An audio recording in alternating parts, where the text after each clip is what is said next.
신약성경 146면 요한복음 3장 16절입니다. 요한복음 3장 16절 말씀 우리 다 같이 함께 읽겠습니다. 하나님이 세상을 이처럼 사랑하사 독생자를 주셨으니 이는 그를 믿는 자마다 멸망하지 않고 영생을 얻게 하려 하심이라. 아멘. 우리 다시 한번 읽겠습니다. 하나님이 세상을 이처럼 사랑하사 독생자를 주셨으니 이는 그를 믿는 자마다 멸망하지 않고 영생을 얻게 하려 하심이라. 아멘. 예루살렘 히브리 대학 교수인 역사학자 유발 하라리가 사피엔스라는 책을 써서 세계적인 베스트셀러를 이룬 적이 있습니다. 또 그가 최근에 호모데우스라는 저서에서 과거의 인간은 자연에 대한 두려움 또 불안으로 인해서 신을 섬기게 되었지만 이제 인간은 충분한 과학적인 능력 또 자신의 지식 그리고 발전을 통해서 자연에 대한 통제력과 과학적인 능력을 가지게 되었다. 그래서 더 이상 신이 필요하지 않다. 호모데우스, 호모라는 말은 사람, 인간이라는 말이고 데우스라는 말은 하나님, 신이라는 말인데 인간이 이제는 세상의 주인이요 또 신이 되었다. 이렇게 호모데우스에서 피력하고 있습니다. 그러나 우리의 눈에 전혀 보이지 않는 이 100나노미터 크기의 그것도 진정한 생물도 아니라 반생물 정도의 밖에 되지 않는 이 초미세 바이러스 코로나에 의해서 인류가 무너지고 있다는 이 사실에 우리는 망연자실하지 않을 수 없습니다. 과학의 발달이 인류의 문제를 해결하는 것이 아니라 오히려 교통, 통신, 물류 이런 발달로 인하여 인류의 파괴, 인류의 멸망을 앞당기는 그런 도구가 되었음을, 이런 역기능을 가지고 왔음을 우리는 결코 부인할 수 없을 것입니다. 만약에 이렇게 교통이 발달하고 물류가 발달하지 않았다면 그냥 이 바이러스는 중국 우한에서 시작되었다가 그저 동네에서 머물다가 사라졌을지 모르겠습니다. 이것을 보면 인간은 세상 만물과 자연 또 이 모든 것을 하나님에 대해 통제하고 다스리고 마음껏 이것들을 우리의 마음대로 움직이는 그런 신적인 존재가 아니라 우리는 연약한 존재이며 그 하나님에 의해 구원받아야 할 존재라는 것을 우리에게 역설적으로 깨닫게 하십니다. 여러분, 이 세상은 하나님이 창조하셨습니다. 세상은 결코 자연이 우연스럽게 또 어떤 우연한 폭발로 인하여 만들어진 것이 아님을 우리는 상식적으로도 알 수 있습니다. 우리가 집을 보면 그 집을 지은 사람을 알 수 있습니다. 여러분, 이 건물 분명히 지은 사람이 있고 설계한 사람이 있죠. 절대 이 건물은 우연히 세월이 지나 저절로 세워질 수 있는 것이 아닙니다. 여러분, 피카소의 그림 또 레오나르도 다빈치의 그림을 보면 이 그림을 누가 그린 거구나 라는 것을 우리는 깨달을 수 있지요. 그것처럼 여러분, 세상에 이런 집, 그런 그림과는 정말 비교할 수 없는 정교함, 아름다움을 가진 이 온 우주, 세상, 그리고 이 지구가 과연 어떻게 스스로 또 우연히 자연스럽게 진화를 통해 과연 만들어질 수 있겠느냐 하는 것입니다. 여러분, 이 태양과 지구를 우리가 놓고 보더라도 지구가 만약에 태양에 조금이라도 더 근접해 있다면 아마 지구는 다 타버렸을 것입니다. 존재할 수 없을 것이지요. 그러나 지금보다 조금 더 거리가 더 멀어져 있다면 지구는 전부 동절기가 되어서 빙하시대가 되어 지구에는 결코 생명이 존재할 수 없을 것입니다. 그러나 누군가에 의해 수천 년 동안 지구는 이 공전과 자전의 궤도를 전혀 움직이지 아니하고 여전히 이 상태를 유지하고 있습니다. 여러분, 이게 자연이 우연스럽게 가능한 일이겠습니까? 여러분, 우리가 차고 있는 시계 수백 가지 혹은 수천 가지의 부품으로 만들어져 있습니다. 그런데 이 모든 것을 다 분해해 놓고 어느 날 갑자기 책상을 탕 치니까 시계의 모든 부품이 우연하게 맞아서 시계가 조립되고 시계가 움직인다. 이렇게 말한다면 과연 그것을 누가 믿을 수 있겠습니까? 그리고 그 부품이라는 것이 과연 우연히 만들어질 수 있겠느냐 하는 것입니다. 이 시계와는 비교할 수 없는 정밀함, 그리고 아름다움, 정교함, 이 모든 것들로 만들어진 우주, 이 세상, 그리고 우리가 사는 이 지구, 그리고 오존층과 대기층을 통해서 이 안에는 생물이 살 수 있게 하고 태양의 자외선이 들어오지 못하도록 만들며 또 여러 유성들이 들어올 때 대기권에 의해서 모두가 다 타버려 아무리 많은 우성이 떨어질지라도 유성들이 떨어질지라도 그 유성이 결코 지구의 사람을 위협하지 못하도록 만들어진 이 아름답고 이 정교한 지구와 우주와 세상이 과연 어느 날 갑자기 혹은 한 번의 폭발로 인해 이렇게 만들어진다는 것은 결코 상식적으로도 과학적으로도 우리는 납득할 수 없는 일입니다. 다른 설명 밖에는 설명할 길이 없는 것이죠. 이 모든 세상에 존재하는 것을 만든 사람이 있습니다. 이 마이크도 만든 사람이 있고 이 강대상도 존재하는 이 강대상도 반드시 만든 사람이 있습니다. 세상에 존재하는 모든 것 만든 사람이 있지요. 그런데 우리 인간과 이 세상과 온 우주가 저절로 생겨났다, 만들어졌다? 그건 말도 되지 않습니다. 세상에 존재하는 모든 물건을 만든 사람이 있듯이 바로 온 세상과 우리를 만드신 분이 계십니다. 그분이 바로 온 세상의 창조주이신 하나님이십니다. 그 하나님께서 세상을 만드셨습니다. 지금도 운행하고 계십니다. 그분이 만유의 주제가 되십니다. 그분이 하늘과 땅, 우리의 모든 인생, 우리의 모든 삶의 주권을 가지고 계시고 우리 모든 세상을 운행하고 계십니다.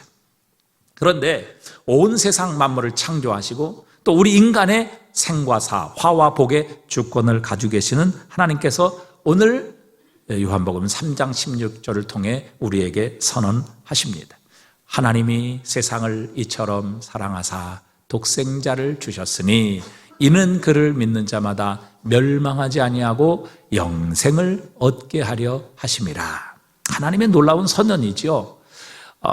많은 사람들은 어떤 분은 그렇게 얘기합니다. 우리가 성경을 시작하고 또 우리가 신앙을 입문할 때 가장 처음 우리가 접하는 말씀이 오늘 보면 요한복음 3장 16절 말씀이며 성경을 덮고 우리가 인생을 졸업하는 그리고 이 땅을 떠나는 그 순간에도 우리가 돌아와야 될 바로 그 하나님의 말씀 성경 구절이 오늘 요한복음 3장 16절이다. 그렇게 말씀하고 있습니다.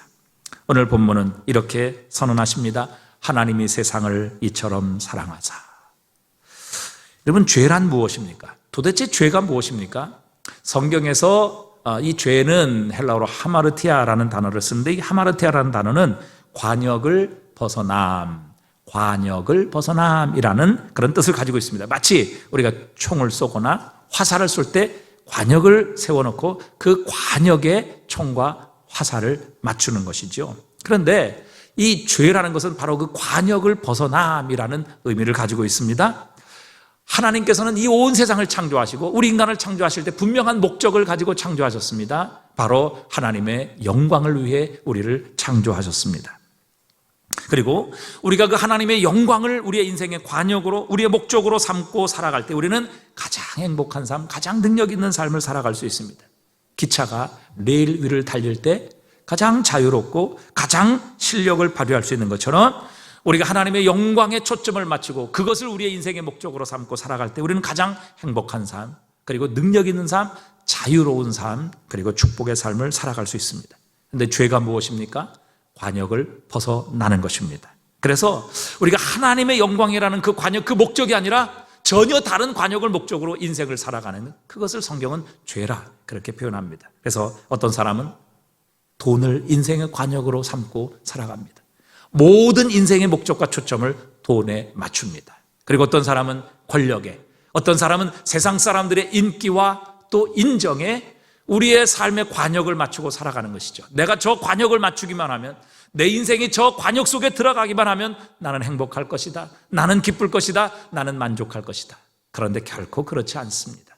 마치 어거스틴이 얘기한 것처럼 어린아이가 어머님의 품에 안기기 전에는 어떤 장난감, 어떤 맛있는 과자를 주어도 순간 만족할 수 있지만 진정한 만족, 진정한 기쁨이 없는 것처럼 우리 인생도 사실 하나님의 품에 안길 때만 진정한 만족, 진정한 기쁨이 있는 것이죠. 우리 인생이 다른 관역을 우리 인생의 목표로 삼게 될 때 우리는 그것으로 인하여 기뻐하고 만족하는 것이 아니라 결국 실망하게 되고 우리는 공허함을 느끼고 절망할 수밖에 없는 것입니다.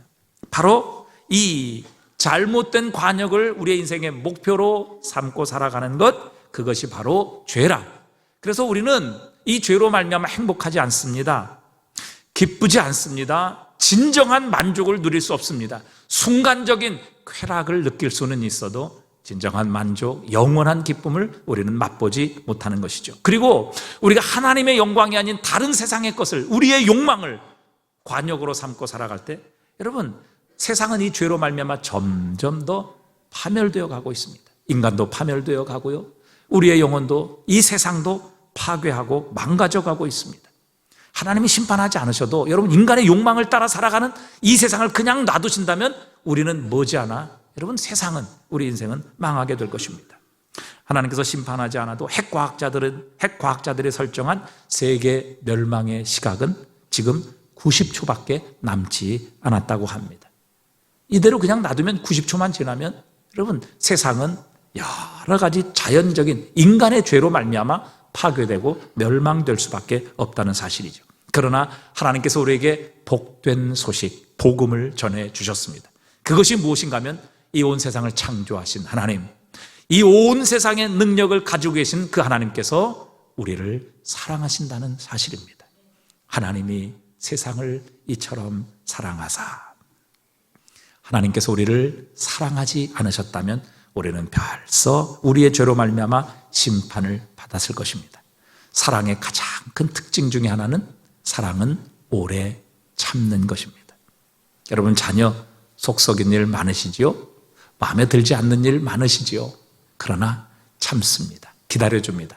그래서 그 자녀가 자라게 되는 것이고, 성장하게 되고, 성숙하게 되고, 또 우리와 같은 가정을 이루게 되는 것이죠. 왜? 사랑하기 때문에 참아주는 것입니다. 하나님이 세상을 이처럼 사랑하사, 하나님께서 저와 여러분을 사랑하시기 때문에 우리의 삶을, 우리의 인생을 죄대로 심판하지 아니하시고 참으십니다. 기다려 주십니다. 하나님께 돌아올 때까지 하나님은 우리를 참아 주시는 겁니다. 만약에 하나님께서 검사들처럼 우리의 죄를 찾아내는 일에 주력하셨다면 우리는 모두 우리의 지은 죄로 말미암아 영원한 형벌을 받았을 것입니다. 어느 누구도 우리의 죄값에서 자유로울 수 있는 사람은 세상에 한 사람도 없을 것입니다. 그래도 세상의 검사들은 우리의 마음은 어찌할 수 없습니다. 우리의 마음의 음욕, 그것을 검사가 알 수도 없고 처벌할 수도 없는 것이죠. 우리가 상대방을 미워하는 마음, 상대방에게 분노하는 마음, 또 상대방의 것을 탐내는 이 마음은 발견할 수도 없고 그것을 가지고 기소할 수도 없습니다. 하지만 하나님 앞에서는 우리의 모든 것이 벌거벗은 모습으로 드러나게 될 것입니다. 예수님께서는 우리의 마음에 품은 죄, 다른 사람을 향해 음욕을 품고 다른 사람을 미워하고 다른 사람을 향해 분노하는 것, 그것은 곧 음행과 살인의 출발점이기 때문에 결국 그것도 하나님 앞에 심판받아야 될 죄라는 것을 우리에게 주님은 말씀하셨습니다. 하지만 하나님은 우리를 심판하시기를 원하시는 것이 아니라 우리를 사랑하셨습니다. 그래서 하나님은 우리를 구원하시기를 원하십니다. 하나님이 세상을 이처럼 사랑하사 하나님께서 저와 여러분을 사랑하십니다. 그래서 지금까지 기다려 주셨고 그 사랑으로 하나님께서는 저와 여러분이 구원 얻기를 원하십니다. 하나님의 사랑은 결코 말뿐인 사랑이 아닙니다. 여러분, 이 세상에 사랑한다, 사랑한다 많이 듣고 많이 말합니다. 그러나 대부분의 우리가 듣는 사랑은 거짓이고 또 그 사랑에는 아무 힘과 능력이 없는 것을 경험합니다. 카드 회사 콜센터에 전화를 하면 그분은 늘 이렇게 말합니다. 사랑합니다, 고객님. 사랑합니다, 고객님. 진짜 그분이 우리를 사랑할까요? 그 말을 믿을 수 있겠습니까? 저는 절대 믿지 않습니다. 그분들은 절대 우리를 사랑하지 않아요. 만약에 그렇게 말하는 분에게 저 카드값 없는데요, 이렇게 대답해 보십시오. 낼 돈이 없습니다, 돈이 모자랍니다, 이렇게 얘기해 보십시오. 계속 사랑한다고 얘기하겠습니까? 아마 가차없이 압류가 들어오게 될 것입니다. 그래도 갚지 못하면 우리를 집에서 쫓아내버리고 그 집을 경매에 붙여버릴 것입니다. 그들은 결코 우리를 사랑하지 않습니다. 말로만 그렇게 하는 것이지 절대 우리를 사랑하지 않는 것입니다.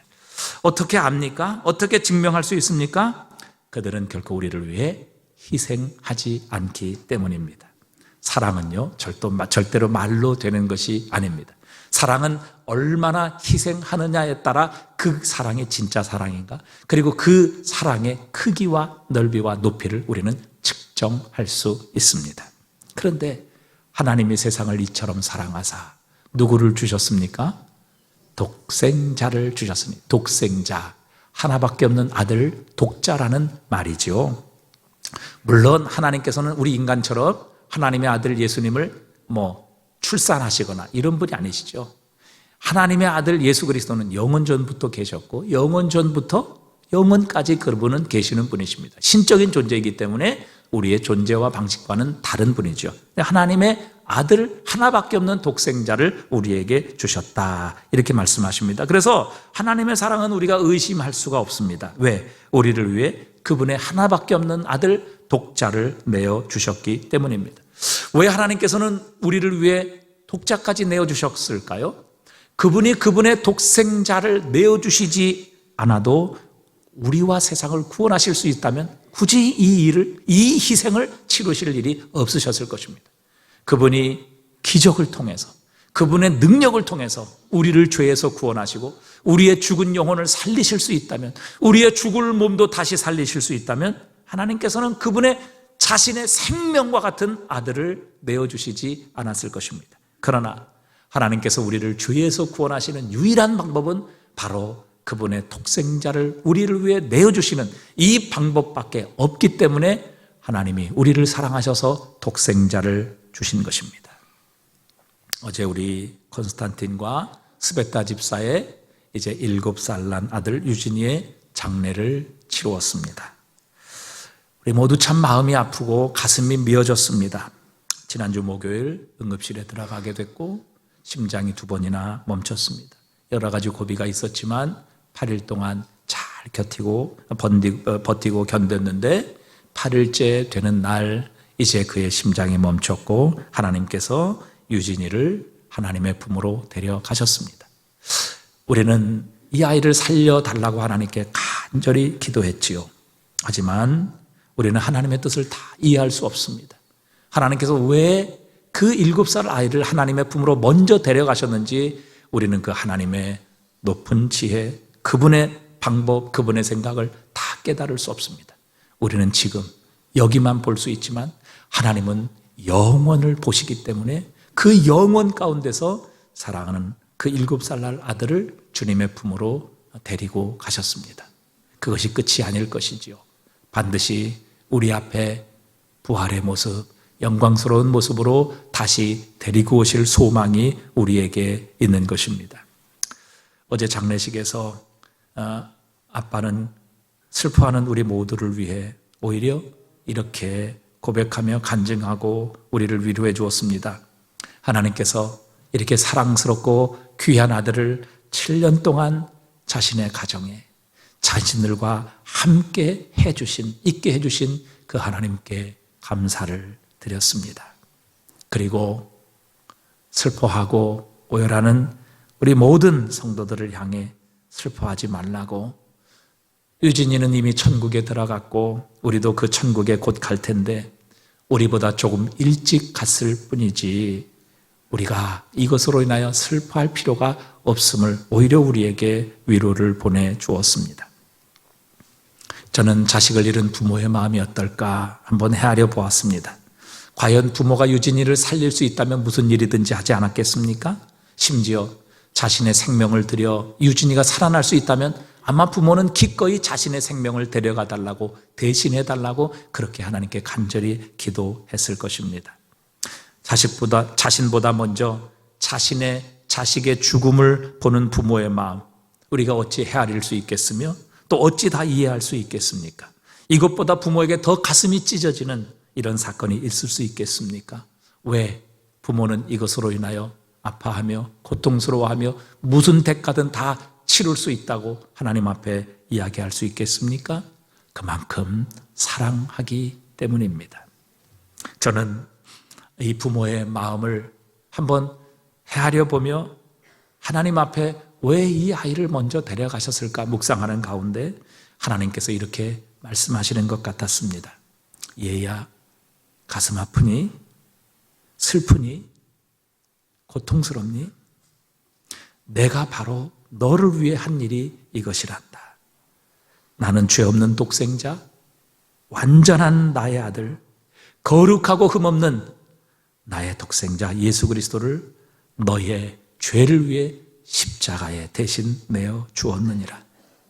내 죄 없는 아들이 죄 덩어리인 너를 위해 십자가에 못 박혀 절규하며 나의 하나님 어찌하여 나를 버리셨나이까 이렇게 울부짖고 절규할 때 나는 내 아들의 죽음을 그저 지켜보고 있어야만 했느니라.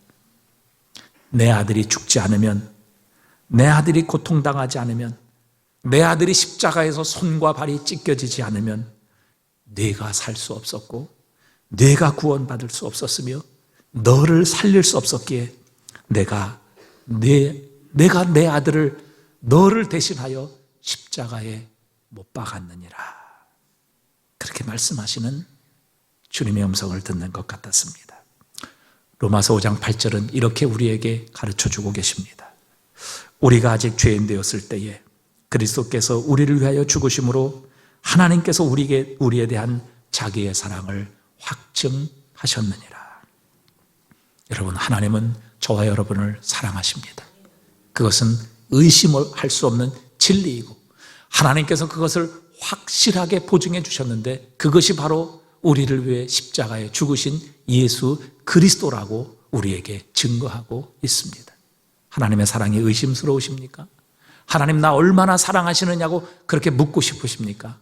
주님께서 십자가 위에 양손과 양발에 못을 박힌 채로 내가 너를 이만큼 사랑하노라 이렇게 말씀하시면서 그분의 고개를 떨구시고 죽으시며 내가 너를 이만큼 사랑하노라 우리에게 말씀하고 계십니다. 자신의 생명보다 더 귀한 자신의 아들, 그것도 하나밖에 없는 독생자 하나님께서는 우리를 위해, 우리를 사랑하셔서 우리를 구원하시기 위해 우리의 운명, 우리의 가야 할 길이 영원한 멸망, 영원한 지옥, 영원한 심판이 아니라 하나님의 나라, 천국, 영원한 생명, 하나님의 구원이 되게 하시기 위해 하나님께서는 그의 독생자를 우리를 위해 내어주셨습니다. 하나님께서 우리를 사랑하셔서 우리를 구원하시기 원하시는 것이죠. 우리의 삶이, 우리의 인생이 그저 죽음으로 끝나고 그 죽음 뒤에 있는 영원한 멸망, 영원한 지옥이 되지 않게 하시고 그 영원한 죽음과 멸망 그리고 육신의 죽음에서 우리를 구원하셔서 영원한 생명과 함께 부활을 우리에게 주시기 위해 우리 하나님은 우리를 사랑하셔서 독생자를 우리에게 주신 것입니다. 주님은 말씀하십니다. 이는 저를 믿는 자마다 멸망치 않고 영생을 얻게 하려 하심이라. 여러분, 어떻게 우리는 이 하나님의 사랑을 나의 것으로 받아들일 수 있을까요? 어떻게 나를 대신하여 십자가에 죽으셔서 나의 모든 죄의 저주와 심판을 대신 받으시고 우리에게는 영원한 생명, 하나님의 이 구원을 허락해 주신 예수 그리스도의 은혜를 나의 것으로 받을 수 있겠느냐 하는 것입니다. 여러분, 예수 그리스도의 십자가는 온 세상을 구원하시기에 충분하고도 남음이 있습니다. 그러나 여러분, 그것이 나와 아무 상관이 없는 것이 된다면 여러분, 그리스도 예수의 그 놀라운 죽음, 그 온 세상을 구원할 하나님의 그 놀라운 사랑, 그 은혜는 나와 아무 상관이 없게 될 것이고 그렇게 되면 우리는 여전히 우리의 지은 죄로 인하여 하나님의 심판, 영원한 멸망을 우리는 준비해야 할 것입니다. 여러분, 어떻게 우리의 죄로 말미암아 우리의 죄의 저주, 죄의 심판을 받지 않을 수 있겠습니까? 주님께서는 우리를 위해 십자가를 지시며 우리의 운명을 바꿔주실 결정적인 사역을 십자가 위에서 행하셨습니다. 지옥에서 천국으로, 죽음에서 영원한 생명으로, 가난함에서 부유함으로 바꿔주시는 이 결정적인 우리의 인생의, 우리의 삶의 역사의 터닝 포인트가 예수 그리스도의 십자가에 있습니다. 여러분, 그 은혜, 그 사랑을 받는 비결은 다른 것이 아닙니다. 하나님은 우리에게 그 은혜, 그 사랑 받을 자격을 갖추어라 요구하지 않으십니다. 업적을 남기라, 또 스스로 깊이 자책하며 그 죄책감 속에 평생을 살아가라, 고행하며 살아가라, 너의 죄를 뉘우치며 그 죄에 대한 대가를 내가 받으며 살아가라, 이렇게 요구하지 않으십니다. 부모가 자녀에게 야, 너 수학 100점 맞으면 내가 너 사랑할게, 그런 부모 있습니까? 내가 집안 청소 잘하고 부모의 말 잘 들으면 내가 너 자녀로 인정해 줄게. 여러분, 그러면 자녀는 부모에게 순종할지 모르지만 사랑을 도구로 자녀를 조정하려는 그 부모를 사랑할 수 있는 자녀는 없을 것입니다. 성경은 우리가 하나님을 사랑할 수 있는 것은 하나님께서 우리를 먼저 사랑하셨기 때문이라 말씀하십니다. 복음은 예수를 믿는 자에게 하나님의 구원이 임하게 하신다고 약속하십니다. 산을 정복하는 자나 중독을 극복하는 자, 가난을 정복하는 자, 일정한 수준의 선한 삶을 쌓은 자를 구원하시는 것이 아니라 이는 저를 믿는 자마다 멸망치 않고 영생을 얻게 하려 하심이라, 그렇게 복음은 선언하고 있습니다. 하나님은 나를 위해 십자가에 죽으시고 다시 사신 예수 그리스도를 구주로 믿는 사람에게 구원을 주십니다. 영원한 생명을 주십니다. 그의 가야 할 길을 바꾸어 주십니다. 인생의 목적지를 바꾸어 주십니다. 우리의 신분을 바꾸어 주십니다. 영원히 죄로 인하여 저주받고 심판받을 우리들 하나님의 자녀로 거듭나게 하시고, 하나님이 우리의 아버지가 되셔서 영원한 보호하심과 영원한 부족함이 없는 공급하심을 허락해 주시는 이 놀라운 신분으로 우리의 삶을 바꾸어 주십니다. 여러분, 천하장사라도 엘리베이터에서 자신의 근육을 의지하여 올라가는 사람은 한 사람도 없을 것입니다. 엘리베이터에 타면 우리는 엘리베이터를 끌어올리는 케이블에 의지하며 우리는 엘리베이터를 탑니다. 마찬가지지요. 여러분, 우리가 하나님의 구원, 이 놀라운 하나님의 사랑, 예수 그리스도의 십자가의 은혜를 받는 비결은 내가 죄를 씻기 위해 고행하는 것도 아니고, 내가 열심을 내고 내가 하나님이 원하시는 기준과 선행을 쌓는 것에 있는 것이 아니라 나를 위해 십자가에 죽으시고 다시 사신 예수 그리스도의 공로를 의지하는 것입니다. 예수님께서 나를 위해 행하신 바로 그 일을 우리가 믿고 의지하는 것입니다. 성경적인 믿음은 우리의 영적인 실력이 아니라 우리의 영적인 의존을 통해서 이루어지는 것입니다. 포도나무 가지가 포도 열매를 맺는 것은 그 포도나무 가지의 능력이 아닙니다. 역량이 아닙니다. 그 포도나무 가지는 포도나무에 붙어 있기만 하면 그 포도나무를 통해서 양분과 영양을 공급받아 결국 포도 열매를 맺는 것입니다. 포도나무 열매는, 가지는 바로 의존을 통해 그의 열매가 결정되는 것처럼 우리의 구원도 우리를 위해 십자가를 지시고 다시 사신 예수 그리스도를 믿고 의지함으로 이루어지게 하시는 겁니다. 예수 그리스도를 믿으면, 그분을 영접하면, 그분 안에 붙어 있으면 우리는 생명의 열매, 구원의 열매를 얻게 하십니다. 그분이 우리의 주인이 되시고 그분으로 인하여 우리가 구원을 받게 되면 우리는 더 이상 이 땅에서 걱정할 것이 없도록 하나님께서 우리의 친히 아버지가 되어 주십니다. 하늘의 왕이신 하나님이 우리를 사랑하시고 우리를 위하시기에 우리는 이 땅의 어떤 대적도, 어떤 위험도, 심지어는 죽음조차도 우리는 뛰어넘는 영원한 생명의 은혜를 누리게 하십니다. 또 그분이 공급하시는 은혜로 인하여 하나님은 우리에게 분명히 약속하십니다. 무엇을 먹을까, 무엇을 마실까, 무엇을 입을까 걱정하지 마라. 이는 아버지께서 다 너희에게 공급하시는 것이요, 너희가 걱정할 일이 아니다. 너희는 하나님의 나라와 의를 먼저 구하라. 그리하면 이 모든 것을 너희에게 더하시리라. 우리에게 약속하고 계십니다. 하나님께서 우리를 위하신다면 우리는 절망할 필요가 없습니다. 로마서 8장 31절에 그런즉 이 일에 대하여 우리가 무슨 말하리요? 만일 하나님이 우리를 위하시면 누가 우리를 대적하리요? 하나님보다 더 큰 대적은 없습니다. 하나님보다 더 큰 문제는 없습니다. 그렇기 때문에 하나님이 우리를 위하시면 우리는 이 땅에서 하나님이 주시는 축복의 삶, 승리의 삶을 살게 하시는 겁니다. 우리의 죄가 무겁든 가볍든, 우리의 인생이 황폐하든 풍성하든, 우리가 좋은 집에 살든 감옥에 살든 우리는 하나님의 은혜 덕분에 하나님 앞에 의롭다 하심을 얻습니다. 우리는 예수님께 붙어 있으면, 예수님을 믿고 영접하면 예수님으로 인해 하나님께서 예수님을 사랑하시는 것처럼 우리도 하나님의 사랑을 받습니다. 죄책감으로 슬퍼하는 사람, 실패를 후회하는 사람, 장래가 불안한 사람에게 하나님의 사랑, 예수 그리스도의 은혜는 놀라운 안식, 놀라운 위로와 격려를 주십니다. 나를 위해 죽기까지 사랑하시는 우리 주님, 자신의 생명보다 더 귀한 그분의 독생자까지 우리를 사랑하셔서 내어주시는 그 하나님, 이 하나님의 사랑을 확신할 때 이 세상을 살아가며 우리는 참된 자유를 누립니다. 더 이상 우리의 마음의 빈 공간, 물질과 세상의 인기, 세상의 권력, 인간의 욕심으로 내 이 빈 공간을 채우려고 노력하지 않아도 됩니다. 채울 수도 없는 세상의 것으로 결코 우리의 이 두려움과 불안을 채울 필요가 없다는 사실입니다. 예수님을 믿으면 우리의 인생이 달라지게 하십니다. 세종대왕이 1443년 한글을 창제하셨습니다. 우리 대한민국의 위대한 역사적인 사건이죠. 하지만 이 일을 믿든지 믿지 않든지 우리의 인생은 달라지지 않습니다.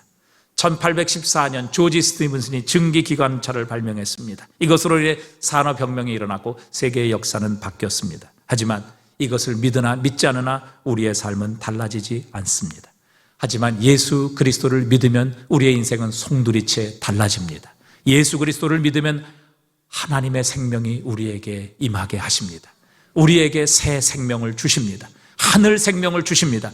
영원히 죽지 않는 영원한 생명을 주시고 예수님이 죽음에서 이기시고 죽음을 이기시고 부활하신 것처럼 우리에게도 부활의 첫 열매가 되셔서 그 부활의 소망, 부활의 영광을 약속해 주십니다. 그래서 세상이 가장 불가능하고 세상이 가장 무서워하며 어떤 세상의 사람도 한 사람도 이길 수 없었던 이 죽음을 승리하고 부활의 영광을 소망하며 살아갈 수 있는 이 위대한 하나님의 구원의 역사가 예수 그리스도를 믿는 자에게 일어나게 하시는 겁니다. 예수를 믿으면 구원을 얻습니다. 예수를 믿으면 우리의 삶은 달라지고 변화되게 하십니다. 그분이 땅에 내려오셨기 때문에 우리는 그분으로 인하여 하늘에 올라갈 수 있게 되었습니다. 부유하신 그분이 가난해지셨기 때문에 우리는 그분의 가난함을 통해 진정한 부유함, 세상의 그 어떤 것들로도 채울 수 없는 진정한 만족함을 우리는 예수 그리스도를 통해 얻을 수 있습니다. 그분이 죄가 되셨기에 우리는 죄가 되신 그분을 통해 그분 안에서 하나님 앞에 의롭다고 인정함을 얻을 수 있습니다. 그분께 저주가 임했기 때문에 우리에게는 복이 찾아오게 되었습니다. 갈라디아서 3장 13절입니다. 우리 한번 다 같이 읽어보겠습니다. 그리스도께서 우리를 위하여 저주를 받은 바 되사 율법의 저주에서 우리를 속량하셨으니 기록된 바 나무에 달린 자마다 저주 아래에 있는 자라 하였음이라. 이는 그리스도 예수 안에서 아브라함의 복이 이방인에게 미치게 하고 또 우리로 하여금 믿음으로 말미암아 성령의 약속을 받게 하려 함이라. 아멘. 그리스도 예수를 믿게 될 때 우리에게 두 가지 복, 영원한 생명과 함께 하나님의 성령이 우리에게 찾아오시고 우리에게 임하게 하시는 이 놀라운 은혜를 주시겠다 약속하셨습니다. 예수를 믿으면 하나님은 우리를 얼마든지 구원하실 수 있습니다. 제가 옛날에요, 아주 어릴 때 아버지와 연 날리기를 한 적이 있었습니다. 저는 너무 어려서 연을 어떻게 만드는지 또 어떻게 연을 운행하는지 전혀 어떻게 연을 날릴 수 있고 그 연이 어떻게 하늘을 날 수 있는지 전혀 알지 못했습니다. 하지만 이제 아버님께서는 달력을 가지고도 신문지를 가지고도 연을 너무 잘 만드셨습니다. 그리고 아버지가 만든 연은 하늘 높이 날아 올랐습니다. 그런데 제가 조종을 잘 할지 몰랐기 때문에 어느새 그 연이 바람에 의해 땅바닥으로 곤두박질 쳤습니다. 그래서 그 아버지가 만든 연이 산산조각이 나버리게 되었습니다. 저는 울음을 터뜨렸지요. 그때 아버지께서 저의 어깨에 손을 얹으시며 이렇게 말씀하셨습니다. 괜찮다. 걱정하지 마라. 연은 내가 다시 만들어 줄게. 그리고 내가 어떻게 연을 만드는지도 내가 알려줄게. 그렇게 말씀하셨고 그때부터 저는 그 아버님에게 연을 만드는 방법을 배워서 저도 연을 잘 만들고 연을 가지고 하늘에 날리기도 했습니다. 여러분, 혹시 우리 가운데 이 곤두박질 쳐진 연처럼 다 망가진 연과 같은 그런 인생을 경험하고 계시는 분이 계시지 않습니까? 오늘 주님께서 찾아오셔서 우리의 어깨에 손을 얹으시고 우리에게 말씀하십니다. 얘야, 괜찮다. 내가 너의 망가진 연, 너의 망가진 인생을 고칠 수 있단다. 너의 실패한 인생, 또 왜 우리의 삶에 죽음이 찾아오는지, 왜 우리 인생에 고통이 있는지, 그리고 어떻게 우리는 이 인생에서 구원을 받고 새로운 삶을 살 수 있을지, 내가 너의 실패한 인생을 고칠 수 있단다. 내가 너의 삶을 새롭게 할 수 있단다. 나에게 와서 배우라. 그렇게 주님은 초청하고 계십니다. 마태복음 11장 28절에도 보면 수고하고 무거운 짐진 자들아 다 내게로 오라. 내가 너희를 쉬게 하리라. 여러분, 땅바닥에 곤두박질쳐 정말 다 깨지고 망가진 연처럼 우리의 인생, 우리의 삶 정말 망가지고 더 이상 내가 어찌할 수 없는 좌절과 절망에 계시다면 오늘 주님의 초청의 음성을 들으실 수 있기를 바랍니다. 수고하고 무거운 짐진 자들아 다 내게로 오라. 내가 너희를 쉬게 하리라. 오늘도 예수님 앞에 나오면 우리의 인생 구원받게 하십니다. 그분은 우리의 삶을 고치실 수 있습니다. 그분은 천지를 창조하신 하나님이시며 우리에게 새로운 피조물, 새로운 창조의 역사를 우리의 삶에 일으키시는 주님이십니다. 하나님은 저와 여러분을 사랑하십니다. 그러기에 독생자를 보내주셨고 누구든지 그를 믿는 자마다 멸망치 않고 영생을 얻게 해 주셨습니다. 오늘도 이 예수 그리스도를 나의 주, 나의 하나님으로 믿고 영접한다면 그 하나님께서 우리의 인생을 고치실 것이고 달라지게 하실 것이고 새롭게 시작하게 하실 것이며 우리의 인생 다시 한번 새롭게 출발할 수 있도록 우리의 인생을 고쳐주실 줄 믿습니다.